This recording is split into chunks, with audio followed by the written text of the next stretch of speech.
아이고, 불쌍한 개야. 내가 살려줄게. 조금만 참거라. 얼마나 아프겠느냐. 괜찮다, 괜찮아. 여우야, 이제 괜찮을 거란다. 응? 왜 자꾸 나를 따라오느냐? 너 산으로 돌아가야지. 고기를 먹느냐? 많이 먹어라, 월영아.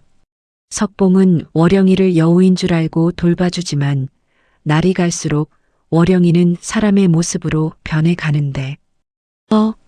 월영아, 이게 무슨 일이냐? 약초를 캐온 거냐? 아이고, 참 신기하구나. 잘했다, 잘했어. 여러분, 야담이온을 찾아주셔서 감사합니다. 구독과 좋아요는 사랑입니다. 이야기 한 판 시작해 보겠습니다. 한양에서 사흘거리 떨어진 청악골 마을, 그곳에 약초꾼 석봉이라는 청년이 살고 있었습니다. 석봉은 어려서 아버지를 여의고 홀어머니를 모시며 살아가고 있었지요. 매일 동틀 무렵이면 지게를 지고 산으로 올라가 약초를 캐는 것이 석봉의 일과였습니다. 손이 거칠고 옷은 남루했지만 석봉의 마음씨만큼은 청악골에서 제일 고왔습니다. 어려운 이웃이 있으면 자신의 것을 나누고 길 잃은 나그네가 있으면 하룻밤 묵을 곳을 내어주곤 했지요. 그런데 이 청악골 마을에는 석봉을 몹시도 괴롭히는 자가 있었으니 바로 마을의 부자 양반 이판서였습니다. 이판서는 마을에서 가장 넓은 토지를 소유하고 있었고 수십 명의 머슴과 종들을 거느린 권세가였지요. 그의 욕심은 끝이 없어서 마을 사람들의 땅을 하나둘씩 빼앗아 왔는데 이제 마지막 남은 것이 석봉의 땅이었습니다. 석봉의 땅은 비록 작았지만 산자락 아래 위치해 있어 약초가 지천으로 널려 있었고 맑은 샘물이 흐르는 귀한 땅이었습니다. 이판서는 석봉에게 헐값에 땅을 팔라고 여러 차례 강요했지만 석봉은 고개를 저었습니다. 이 땅은 아버님께서 물려주신 것이라 팔 수 없습니다. 석봉의 대답은 언제나 한결같았지요. 이판서는 속으로 이를 갈았습니다. 감히 미천한 것이 양반의 말을 거역하다니 반드시 저 땅을 빼앗고야 말겠다고 마음먹었습니다. 이판서는 석봉을 공경에 빠뜨릴 기회만을 호시탐탐 노리고 있었습니다. 어느 가을날 석봉은 평소보다 더 깊은 산속으로 들어갔습니다. 요즘 어머니의 기침이 심해져서 특별한 약초가 필요했기 때문이지요. 석봉은 산길을 헤매며 약초를 찾았습니다. 해가 기울어갈 무렵 드디어 귀한 도라지를 발견한 석봉은 기쁜 마음으로 캐기 시작했습니다.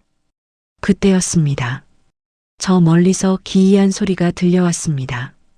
기잉.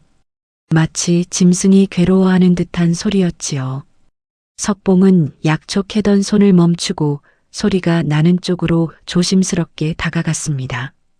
소리를 따라간 석봉의 눈앞에 펼쳐진 광경은 참으로 기이했습니다. 덤불 사이에 사냥꾼이 놓은 쇠덫이 있었고 그 덫에는 새하얀 여우 한 마리가 걸려 있었습니다. 여우의 뒷다리는 덫에 깊이 물려 피가 흘러내리고 있었지요. 석봉이 가까이 다가가자 여우는 경계하는 듯 이빨을 드러냈습니다. 하지만 곧 힘이 빠진 듯 고개를 떨구며 가늘게 신음했습니다. 석봉은 여우의 눈을 들여다보았습니다. 그 순간 등골이 서늘해지는 기분이 들었지요. 여우의 눈빛이 보통 짐승과는 달랐기 때문입니다. 맑고 영롱한 그 눈빛은 마치 사람처럼 무언가를 간절히 호소하는 듯 했습니다. 살려달라고, 제발 도와달라고 애원하는 것만 같았지요. 석봉은 가슴 한편이 저려오는 것을 느꼈습니다. 마을로 돌아가 이 일을 말하면 어떻게 될까요? 마을 사람들은 분명 여우를 죽이라고 할 것입니다. 여우는 사람을 홀리는 요물이라 하여 마을 사람들이 가장 두려워하는 짐승이었으니까요. 특히 흰 여우는 더욱 불길하다 여겨보는 즉시 죽이는 것이 관례였습니다. 하지만 석봉은 차마 그럴 수가 없었습니다. 저 간절한 눈빛을 외면할 수가 없었지요. 석봉은 조심스럽게 덫을 열었습니다. 여우는 놀란 듯 몸을 움찔했지만 도망가지 않았습니다. 다친 다리 때문에 움직일 수조차 없었던 것이지요. 석봉은 품에서 천 조각을 꺼내 여우의 상처를 감쌌습니다. 피가 천을 적시며 붉게 물들었지만 석봉은 개의치 않았습니다. 조금만 참거라. 내가 너를 살려주마. 석봉의 목소리는 부드러웠고 여우는 신기하게도 순순히 석봉의 손길을 받아들였습니다. 해가 완전히 지기 전에 집으로 돌아가야 했습니다. 석봉은 여우를 품에 안았습니다. 여우의 몸은 미열로 뜨거웠고 가늘게 떨리고 있었지요. 석봉은 자신의 적삼을 벗어 여우를 감싸 안고 산을 내려왔습니다. 마을 어귀에 다다르자 석봉은 더욱 조심스러워졌습니다. 누구에게도 들키면 안 되었지요. 석봉은 샛길로 돌아 집 뒤편 움막으로 향했습니다. 그곳은 석봉이 약초를 말리는 곳으로 사람의 발길이 닿지 않는 한적한 곳이었습니다. 움막 안은 어두컴컴했습니다. 석봉은 서둘러 등잔에 불을 붙였습니다. 희미한 불빛이 움막 안을 밝히자 말리던 약초들의 그림자가 벽에 길게 드리워졌지요. 석봉은 여우를 조심스럽게 집단 위에 눕혔습니다. 여우는 여전히 가늘게 신음하며 떨고 있었습니다. 상처가 생각보다 깊었던 것이지요. 석봉은 움막 구석에 쌓아둔 약초 더미를 뒤졌습니다. 지혈에 좋은 쑥 염증을 가라앉히는 익모초, 그리고 석봉이 아끼고 아끼던 귀한 산삼한 뿌리까지 꺼냈습니다. 그 산삼은 석봉이 석 달 전 깊은 산속에서 목숨을 걸고 캐온 것으로 한양 약방에 팔면 한 해 농사 갖은 좋게 받을 수 있는 것이었습니다. 석봉은 주저없이 산삼을 곱게 갈기 시작했습니다. 생명 앞에서 돈은 중요하지 않았지요. 약을 다 짓는 동안 여우는 조용히 석봉을 바라보고 있었습니다. 그 눈빛에는 경계심이 사라지고 묘한 신뢰가 담겨 있었지요. 석봉은 따뜻한 물에 약을 타서 여우의 입에 조금씩 넣어 주었습니다. 여우는 순순히 약을 받아 마셨습니다. 그리고 석봉이 상처에 약을 바르며 새 천으로 감아줄 때에도 꼼짝 않고 가만히 있었습니다. 마치 석봉을 온전히 믿는다는 듯이 말이지요. 조금만 참거라. 곧 나을 것이니. 석봉은 여우의 머리를 쓰다듬으며 말했습니다. 신기하게도 여우는 석봉의 손길에 몸을 맡기며 눈을 감았습니다. 그때였습니다. 여우의 눈가에서 맑은 물방울이 흘러내렸습니다. 눈물이었습니다. 짐승이 눈물을 흘리다니 석봉은 가슴이 먹먹해졌습니다. 여우는 고개를 들어 석봉의 손등을 살며시 하찼습니다. 감사하다는 뜻인 듯 했지요. 그날 밤부터 석봉은 밤낮으로 여우를 돌보았습니다. 날이 밝으면 어머니께 문안을 드린 뒤 산으로 약초를 캐러 갔고 해가 지면 움막으로 가서 여우의 상처를 씻기고 약을 갈아 발라 주었습니다. 마을 사람들에게는 절대 들키면 안 되었기에 석봉은 더욱 조심스러웠습니다. 어느 날 저녁 이웃집 안악이 석봉의 집 앞을 지나다가 물었습니다. 석봉아, 요즘 밤마다 어디를 가느냐? 내 집 뒤편에서 불빛이 보이던데. 석봉은 가슴이 철렁했지만 태연하게 대답했습니다. 약초를 말리는 중이옵니다. 습기가 차면 안 되어 밤에도 불을 피우고 있습니다. 안악은 고개를 끄덕이며 돌아갔지만 석봉은 한동안 가슴을 쓸어내려야 했습니다. 나흘째 되는 날 여우의 상처에서 고름이 빠지며 새살이 돋기 시작했습니다. 여우의 눈빛도 한결 생기를 되찾았지요. 석봉은 안도의 한숨을 내쉬었습니다. 일회째 되는 날 여우는 스스로 일어나 몇 걸음 걸을 수 있게 되었습니다. 비록 다친 다리를 절뚝거리긴 했지만 생명에는 지장이 없어 보였습니다. 석봉은 기쁜 마음으로 여우를 쓰다듬었습니다. 이제 다 나았구나. 참 잘 견뎌주었다. 여우는 석봉의 품에 얼굴을 파묻으며 작게 울었습니다. 기잉, 기잉. 마치 고맙다고, 정말 고맙다고 말하는 것 같았습니다. 석봉은 여우를 안고 한참을 그렇게 있었습니다. 사람과 짐승 사이에 말은 통하지 않았지만 마음은 통하는 듯 했습니다. 그날 밤 석봉이 돌아가려 하자 여우는 석봉의 옷자락을 물고 늘어졌습니다. 가지 말라는 듯이 말이지요. 석봉은 여우의 머리를 다시 한번 쓰다듬으며 말했습니다. 내일 또 올 것이니 걱정 말거라. 그제야 여우는 옷자락을 놓았습니다. 석봉이 여우를 돌보는 동안 마을에서는 수상한 움직임이 일고 있었습니다. 이판서는 자신의 사랑채에 앉아 신복 정서방을 불러들였습니다. 석봉이 놈의 땅을 어떻게든 빼앗아야 하는데 좋은 수가 없겠느냐. 정서방은 허리를 굽실거리며 대답했습니다. 대감마님, 소인에게 묘안이 있사옵니다. 정서방이 내놓은 계책은 이러했습니다. 석봉에게 거금의 빚을 떠안기고 갚지 못하면 땅을 빼앗는다는 것이지요. 이판서는 무릎을 쳤습니다. 그것 좋은 생각이로다. 그런데 어찌 빚을 떠안기겠느냐. 정서방은 음흉한 미소를 지으며 말했습니다. 석봉이 놈의 어미가 병들어 있지 않습니까? 약값이 필요할 것이옵니다. 그때를 노리면 되옵니다. 이판서는 고개를 끄덕이며 술잔을 들었습니다. 좋다. 그리하도록 하여라. 그런데 혹시 모르니 다른 방도도 마련해 두어라. 정서방은 다시 한번 허리를 굽혔습니다. 염려 마시옵소서. 소인이 마을에 소문을 퍼뜨리겠나이다. 석봉이 놈이 산에서 요물을 기른다는 소문 말이옵니다. 이판서의 눈이 빛났습니다. 그것 또한 묘하니로다.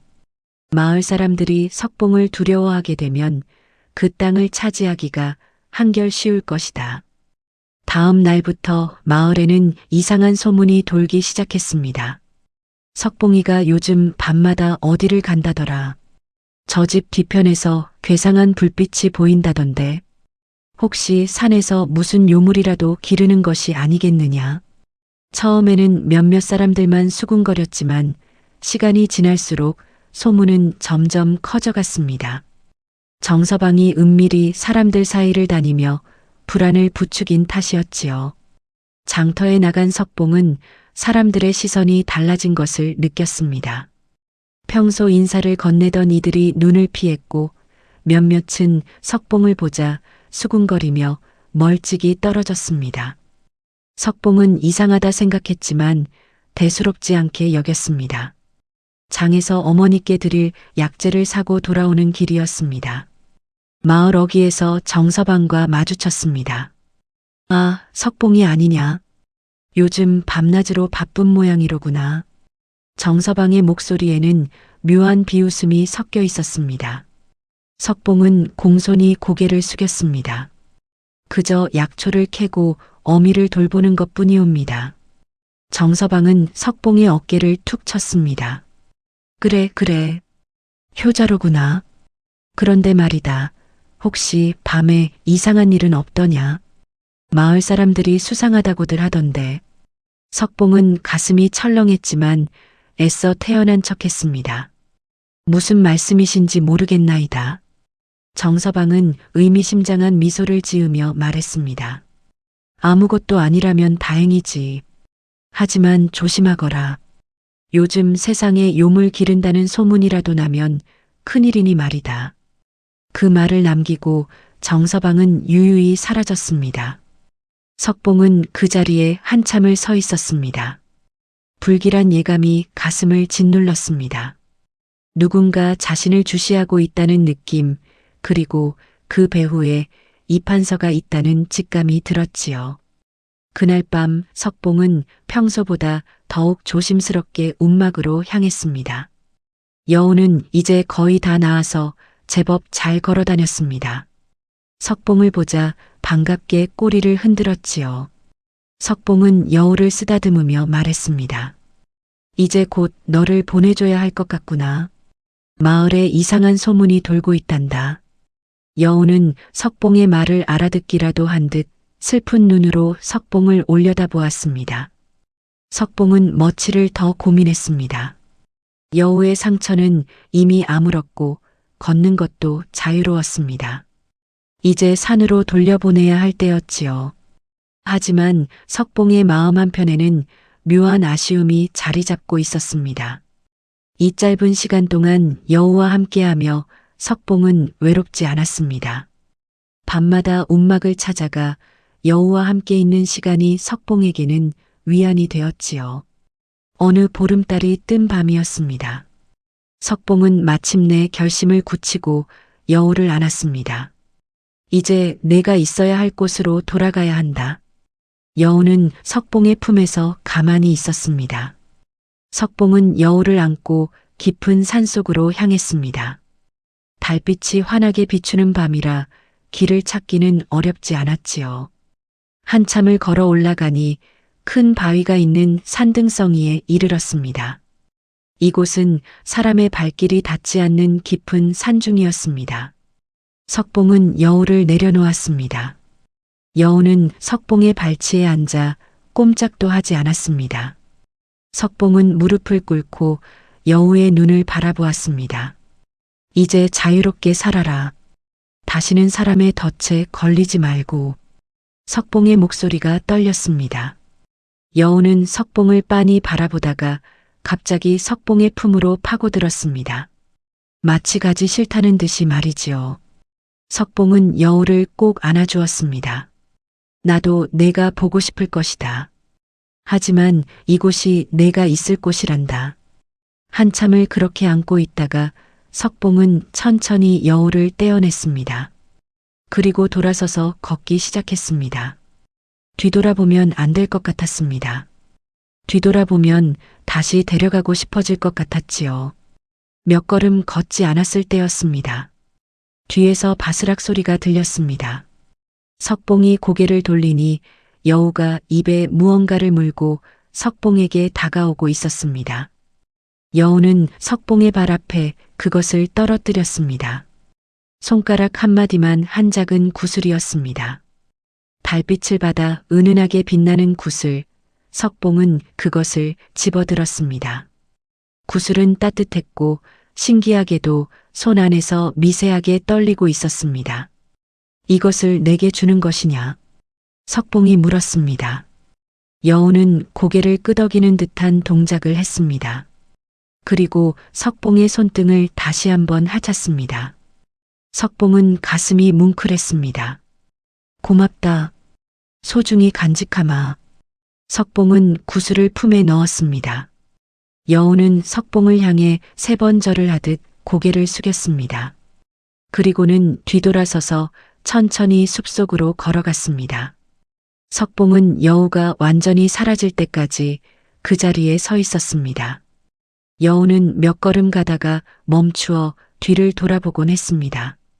그럴 때마다 석봉은 손을 흔들어 주었지요. 잘 살거라. 건강하게. 마침내 여우의 하얀 모습이 어둠 속으로 사라졌습니다. 석봉은 한참을 그 자리에 서서 빈 숲을 바라보았습니다. 눈가에 무언가 뜨거운 것이 맺혔습니다. 집으로 돌아오는 길, 석봉은 품속의 구슬을 꺼내 보았습니다. 달빛 아래서 구슬은 더욱 영롱하게 빛났습니다. 그 안에 무언가 흐르는 듯한 기운이 느껴졌지요. 석봉은 이것이 범상한 물건이 아니라는 것을 직감했습니다. 하지만 무엇인지는 알 수 없었습니다. 다만 여우가 자신에게 준 선물이니 평생 소중히 간직하리라 마음먹었습니다. 석봉은 구슬을 작은 주머니에 넣어 목에 걸었습니다. 이상하게도 구슬을 목에 건 순간부터 마음이 한결 편안해지는 느낌이었습니다. 여우를 보내고 나흘이 지난 어느 날 새벽이었습니다.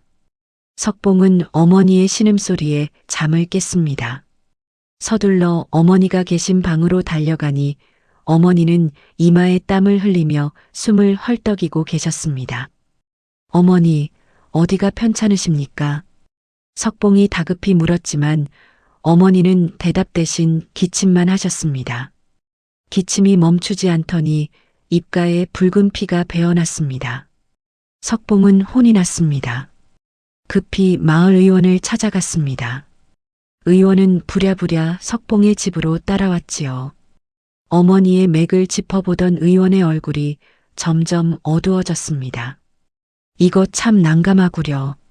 병이 깊이 들었소? 폐가 상했으니 귀한 약재가 아니면 치료가 어렵겠소. 석봉은 의원의 옷자락을 붙들었습니다. 무슨 약이든 구하겠습니다. 말씀만 해주십시오. 의원은 한숨을 쉬며 말했습니다. 한양에 가야 구할 수 있는 약재들이요. 녹용, 우황, 사양, 그리고 백년 묵은 산삼이 필요하오. 모두 합치면 은자 100냥은 좋게 들 것이요. 석봉의 얼굴이 하얗게 질렸습니다. 은자 100냥이라니 석봉이 10년을 일해도 모을 수 없는 거금이었습니다. 의원은 안타까운 표정으로 고개를 저었습니다. 열흘 안에 약을 쓰지 못하면 위독할 것이요. 의원이 돌아간 뒤 석봉은 어머니의 손을 잡고 울었습니다. 어머니, 제가 반드시 약을 구해오겠습니다. 조금만 버티십시오. 어머니는 힘없이 석봉의 손을 쥐며 말씀하셨습니다. 이 어미는 이제 살 날이 얼마 남지 않았으니 괜한 짓 하지 말거라. 내가 고생하는 것을 보는 것이 더 괴롭구나. 석봉은 고개를 저었습니다. 그런 말씀 마십시오. 제가 어찌 어머니를 그냥 보내겠습니까? 석봉은 집안 구석구석을 뒤졌습니다. 팔 수 있는 것이라도 찾아야 했습니다. 하지만 가난한 집에 돈이 될 만한 물건은 없었습니다. 낡은 농기구, 해진 옷가지, 깨진 그릇들 뿐이었지요. 석봉은 절망에 빠졌습니다. 그때 문득 품속의 구슬이 떠올랐습니다. 여우가 준 그 구슬, 어쩌면 갓나가는 보물일지도 모른다는 생각이 들었습니다. 석봉은 구슬을 꺼내 들었습니다. 햇빛에 비춰보니 더욱 영롱하게 빛났습니다. 이것을 팔면 어머니의 약값을 마련할 수 있을지도 모릅니다. 하지만 석봉은 차마 그럴 수가 없었습니다. 여우가 마지막으로 남긴 선물을 팔아넘긴다는 것이 마음에 걸렸지요. 석봉은 한참을 고민하다가 구슬을 다시 품에 넣었습니다.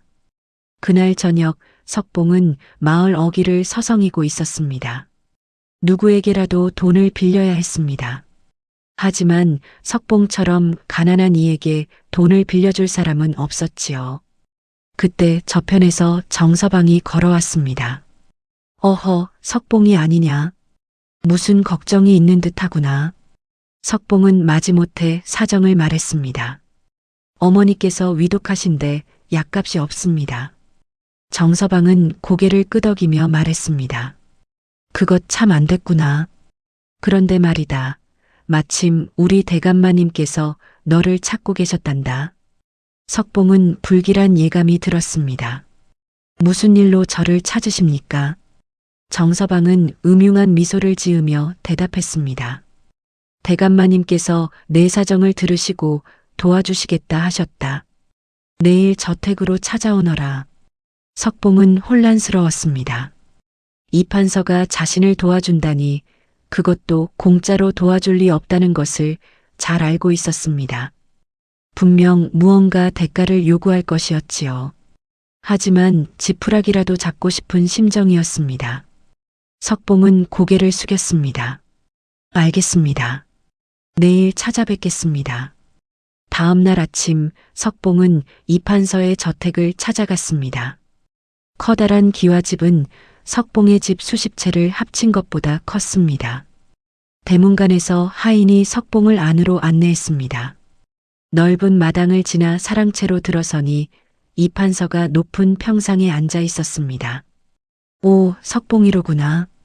어서 오너라. 이판서의 목소리는 한없이 다정했지만 석봉은 그 눈빛 속에 차가움을 느낄 수 있었습니다. 석봉은 바닥에 무릎을 꿇고 절을 올렸습니다. 대감마님, 이렇게 불러주시니 황송하옵니다. 이 판서는 부채를 펼치며 말했습니다. 들으니 내 어미가 중병이라던데 참으로 안 됐구나. 효자인 내가 얼마나 마음 아프겠느냐. 석봉은 고개를 숙인 채 대답했습니다. 송구스럽습니다. 이 판서는 잠시 침묵하더니 입을 열었습니다. 내가 너를 도와주고 싶구나. 은자 백냥, 내가 내어주마. 석봉은 고개를 번쩍 들었습니다. 정말이십니까, 대감마님? 이 판서는 고개를 끄덕였습니다. 그렇다. 하지만 세상에 공짜는 없는 법이지. 너도 알지 않느냐? 석봉의 가슴이 철렁 내려앉았습니다. 역시 대가를 요구하는구나 싶었지요. 무엇을 원하십니까? 이 판서는 품에서 문서 한 장을 꺼냈습니다. 간단하다. 내 땅의 문서를 내게 넘기면 된다. 은자 백냥이면 내 땅값보다 훨씬 많은 것이니 너도 손해볼 것은 없지 않으냐. 석봉은 입술을 깨물었습니다. 그 땅은 아버지께서 평생 피땀 흘려 일구신 땅이었습니다. 돌아가시며 석봉에게 이 땅만은 절대 팔지 말라고 당부하셨던 것이지요. 석봉은 고개를 저었습니다. 대감마님, 그 땅만은 팔 수가 없습니다. 다른 것으로 갚겠습니다. 제가 10년이고 20년이고 이래서 갚겠습니다. 이 판서의 얼굴이 싸늘하게 굳었습니다. 10년, 20년이라. 그 사이에 내 어미는 어찌 되겠느냐. 열흘 안에 약을 쓰지 못하면 위독하다고 하지 않았더냐. 이 판서의 말이 석봉의 가슴을 찔렀습니다. 석봉은 머리를 조아렸습니다. 대감마님, 제발 다른 방도를 주십시오. 그 땅만은 정말 팔 수가 없습니다. 이 판서는 비웃듯 코웃음을 쳤습니다. 효자라더니 고작 땅 한 떼기가 어미 목숨보다 중요하단 말이냐. 좋다. 생각할 시간을 주마. 사흘 안에 결정하여라. 사흘이 지나면 이 제안은 없던 일이 될 것이다. 석봉은 비틀거리며 이 판서의 저택을 나왔습니다. 머릿속이 하얗게 변했습니다. 어머니의 목숨과 아버지의 유언 사이에서 석봉은 갈기갈기 찢어지는 듯 했습니다. 집으로 돌아오는 길, 석봉의 발걸음은 천근만근이었습니다. 하늘을 올려다보니 먹구름이 드리워져 있었습니다. 그날 밤 석봉은 어머니 곁을 지키며 잠을 이루지 못했습니다. 어머니는 점점 더 야위어 가고 있었습니다. 기침은 더욱 심해져서 밤새 괴로워하셨지요. 석봉은 어머니의 손을 잡으며 눈물을 흘렸습니다. 어머니, 제가 어찌해야 좋겠습니까? 하지만 어머니는 깊은 잠에 빠져 계셨습니다. 자정이 넘은 시각이었습니다. 석봉은 지친 몸을 이끌고 마루에 나와 앉았습니다. 달도 없는 깜깜한 밤이었습니다. 석봉은 하늘을 향해 기도했습니다. 하늘이시여, 이 불쌍한 자식에게 길을 보여주소서. 어찌해야 어머니를 살릴 수 있겠습니까? 하지만 하늘은 아무런 대답도 주지 않았습니다. 얼마나 그렇게 앉아 있었을까요? 문득 대문 앞에서 인기척이 들렸습니다. 석봉은 고개를 들었습니다. 어둠 속에서 무언가 하얀 것이 움직이는 것 같았습니다. 석봉은 조심스럽게 일어나 대문으로 다가갔습니다. 대문을 열자 그곳에는 커다란 보따리 하나가 놓여 있었습니다. 주변을 둘러보았지만 아무도 없었습니다. 석봉은 보따리를 집 안으로 들고 들어왔습니다. 등잔불을 밝히고 보따리를 풀었습니다. 그 순간 석봉의 눈이 휘둥그레졌습니다. 보따리 안에는 귀한 약재들이 가득 들어 있었습니다. 녹용, 우황, 사양, 그리고 손바닥만 한 산삼까지. 의원이 말한 그 약재들이 모두 들어 있었던 것이지요. 그뿐만이 아니었습니다. 보따리 밑바닥에는 은자가 수북이 쌓여 있었습니다. 석봉은 믿을 수가 없었습니다.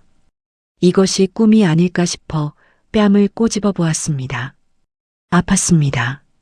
꿈이 아니었습니다. 석봉은 보따리를 안고 하염없이 눈물을 흘렸습니다. 누가 이런 것을 두고 갔을까요? 문득 석봉은 달빛 아래서 무언가 하얀 그림자가 사라지는 것을 본 듯한 희미한 기억이 떠올랐습니다. 여우, 혹시 그 여우가 아니었을까요? 석봉은 그날로 의원을 찾아가 약재를 보였습니다. 의원은 눈이 휘둥그레졌습니다. 이것들이 어디서 난 것이오? 모두 최상품이구려. 석봉은 대답을 얼버무렸습니다. 하늘이 도우신 것 같습니다. 의원은 고개를 끄덕이며 약을 지었습니다. 이 약을 쓰면 어머님께서 반드시 나으실 것이오. 과연 의원의 말대로였습니다. 사흘 동안 약을 다려드리니 어머니의 안색이 돌아오기 시작했습니다. 기침도 멎었고 미음을 조금씩 드실 수 있게 되었지요.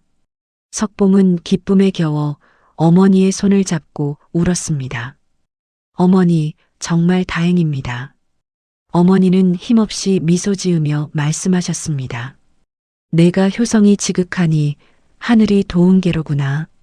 이래가 지나자 어머니는 마루에 앉아 햇볕을 쬐을 수 있을 만큼 회복되었습니다. 마을 사람들은 모두 놀라워했습니다.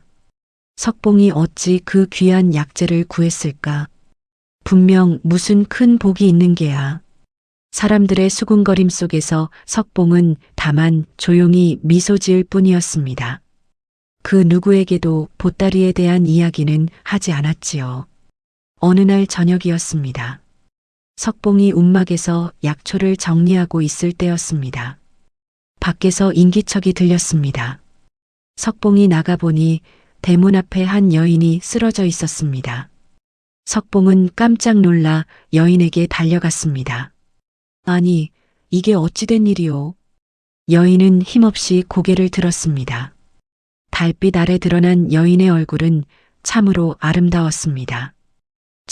저를 좀 도와주십시오. 여인의 목소리는 가늘게 떨렸습니다. 길을 가다가 산적을 만나 도망쳐 왔는데 더는 걸을 수가 없습니다. 석봉은 여인의 팔을 살펴보았습니다. 옷이 찢어지고 팔에는 긁힌 상처가 나 있었지요. 우선 안으로 드십시오. 제가 치료해 드리겠습니다. 석봉은 여인을 부축해 집 안으로 들였습니다. 어머니는 여인을 보고 놀라셨습니다. 저것 참 가엾은 아가씨로구나. 어서 방으로 모셔라. 석봉은 여인을 사랑방으로 안내했습니다. 여인은 방에 들어서자 바닥에 주저앉았습니다. 고맙습니다. 정말 고맙습니다. 석봉은 약상자를 가져와 여인의 상처를 씻기고 약을 발랐습니다. 여인은 아픈 기색도 없이 가만히 있었지요. 상처를 다 치료하고 나서 석봉은 여인을 자세히 보았습니다. 여인은 옅은 분홍빛 치마 저고리를 입고 있었는데 비록 먼지가 묻고 찢어졌지만 고운 비단으로 만든 것이었습니다. 신분이 낮은 사람은 아닌 듯 했지요. 얼굴은 달빛처럼 하얗고 눈은 맑았으며 입술은 붉었습니다. 그런데 묘하게도 여인의 눈빛이 어딘지 낯익은 느낌이었습니다. 실례지만 어디서 오셨습니까? 가족께 연락을 드려야 하지 않겠습니까? 석봉이 조심스럽게 물었습니다. 여인은 잠시 머뭇거리다가 대답했습니다. 저는 월영이라 합니다. 먼 고을에서 친척 집을 찾아가던 중이었는데 산적을 만나 일행들과 헤어졌습니다. 어디로 가야 할지도 모르겠고 몸도 아파서 그저 쉬고 싶을 뿐입니다. 석봉은 고개를 끄덕였습니다. 그렇다면 몸을 추스르실 때까지 저희 집에 머무르십시오.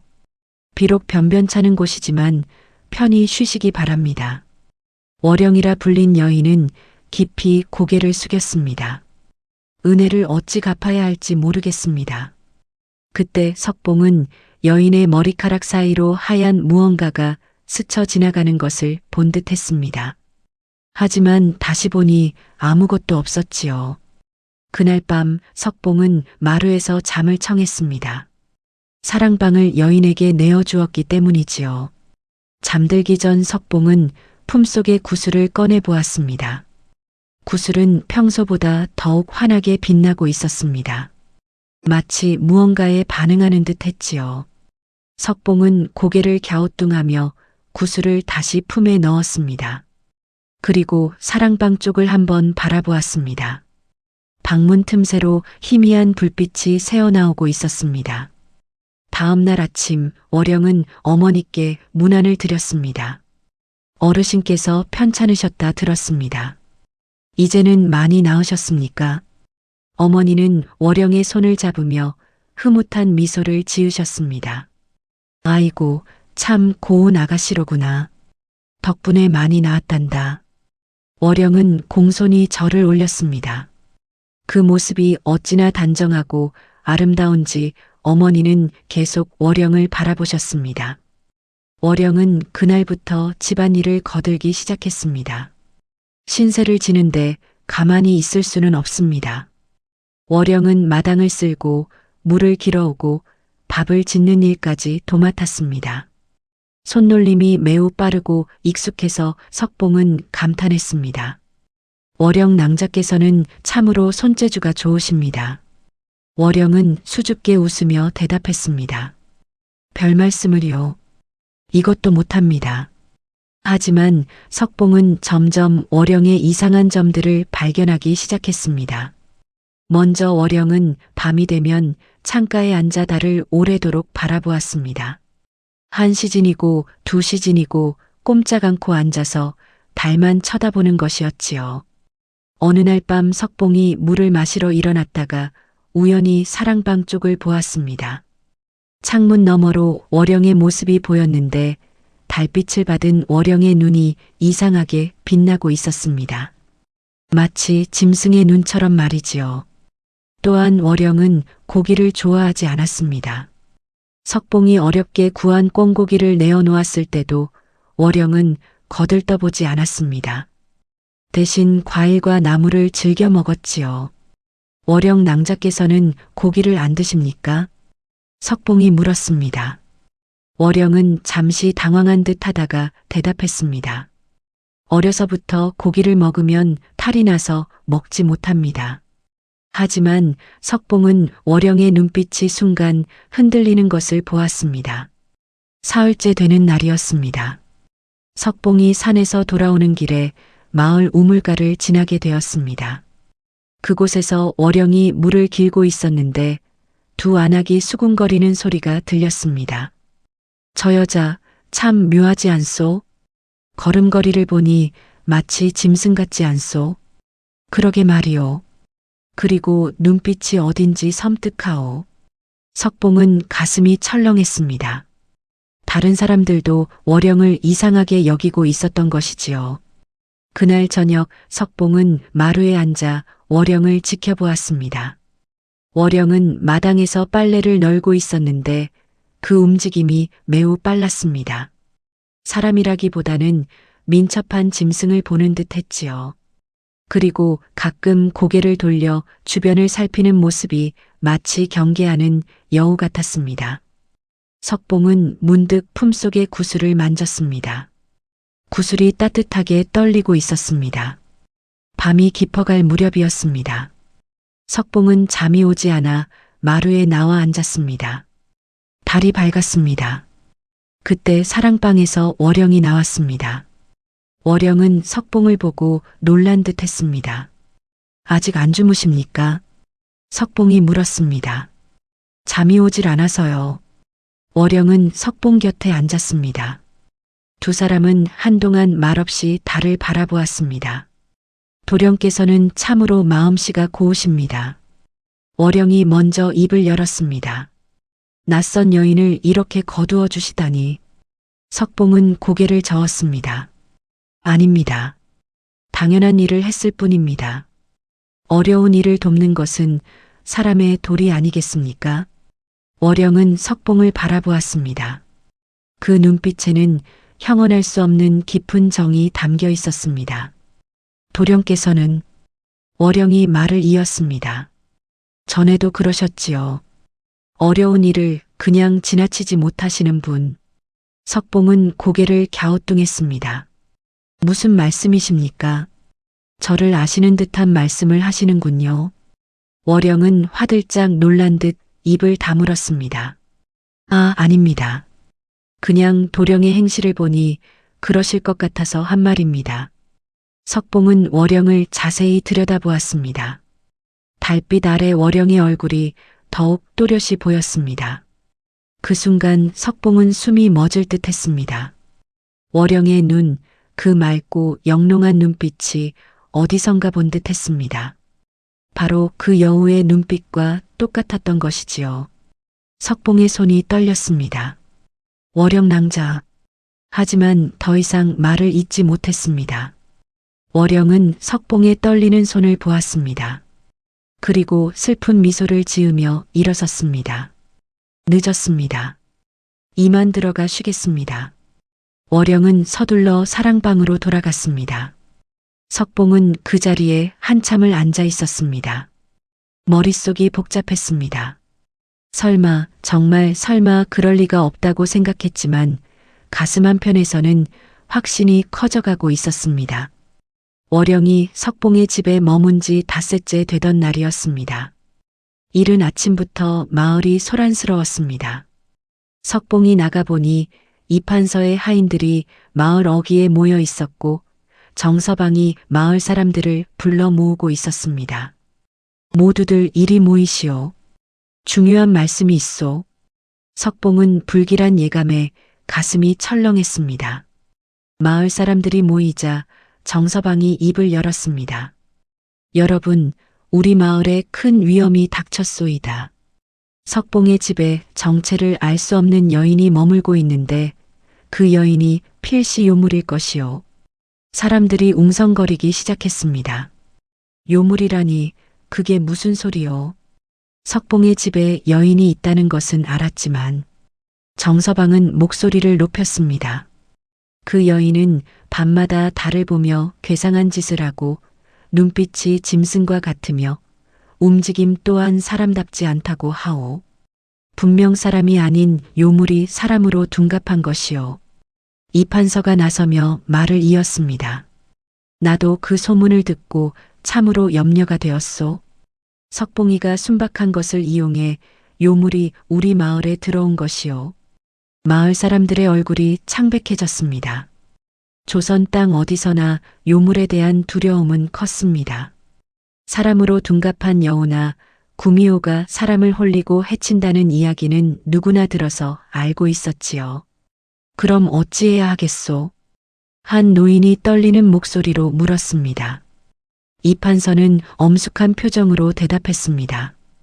당장 석봉의 집으로 가서 그 여인을 내쫓아야 하오. 아니, 요물이라면 그냥 보내서는 안 돼오. 불에 태워 없애야 하오. 사람들이 다시 웅성거렸습니다.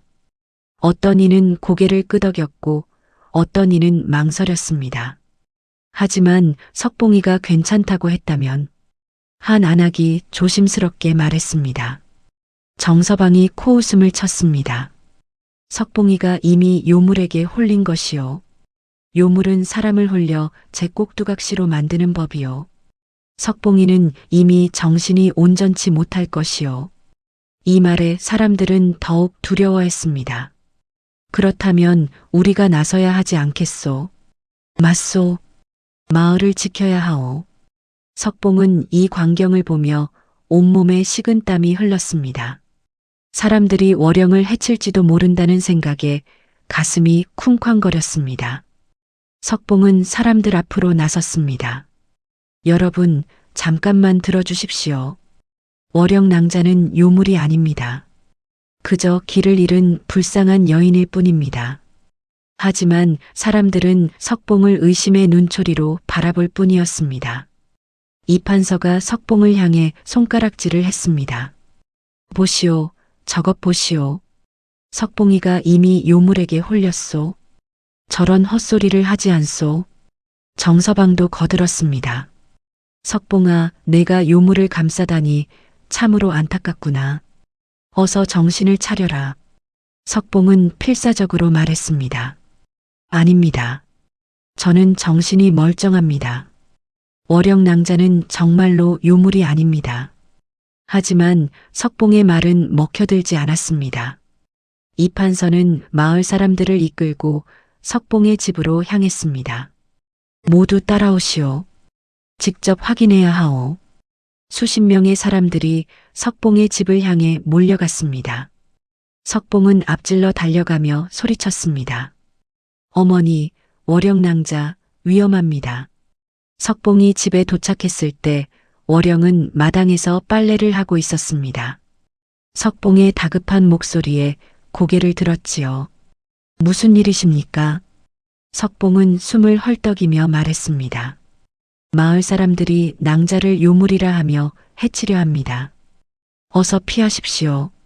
월영의 얼굴이 창백해졌습니다. 곧이어 마을 사람들이 대문 앞에 도착했습니다. 이판서가 앞장서며 소리쳤습니다. 저 여인을 잡아라. 사람들이 일제히 마당으로 밀려 들어왔습니다. 월영은 뒤로 물러서며 떨었습니다. 석봉은 월영 앞을 가로막고 섰습니다. 안 됩니다. 월영 낭자를 건드리지 마십시오. 어머니가 방에서 나오셨습니다. 이게 무슨 소란이냐? 우리 집에 왜 이렇게 몰려왔느냐? 이판서는 어머니께 말했습니다. 어르신, 저 여인이 요물이옵니다. 마을의 안위를 위해 처단해야 하옵니다. 어머니는 고개를 저으셨습니다. 말도 안 되는 소리. 월영이는 착하고 고운 아이란다. 하지만 군중의 힘은 강했습니다. 사람들은 점점 더 가까이 다가왔습니다. 저 여인을 끌어내시오. 요물을 처단하시오. 외치는 소리가 점점 커졌습니다. 석봉은 필사적으로 월영을 지키려 했지만 혼자의 힘으로는 역부족이었습니다. 월영은 석봉의 뒤에서 조용히 눈물을 흘리고 있었습니다. 바로 그때였습니다. 마을 뒤편 산에서 검은 연기가 치솟아 올랐습니다. 불이야. 산에 불이 났다. 누군가 소리쳤습니다. 사람들이 일제히 뒤를 돌아보았습니다.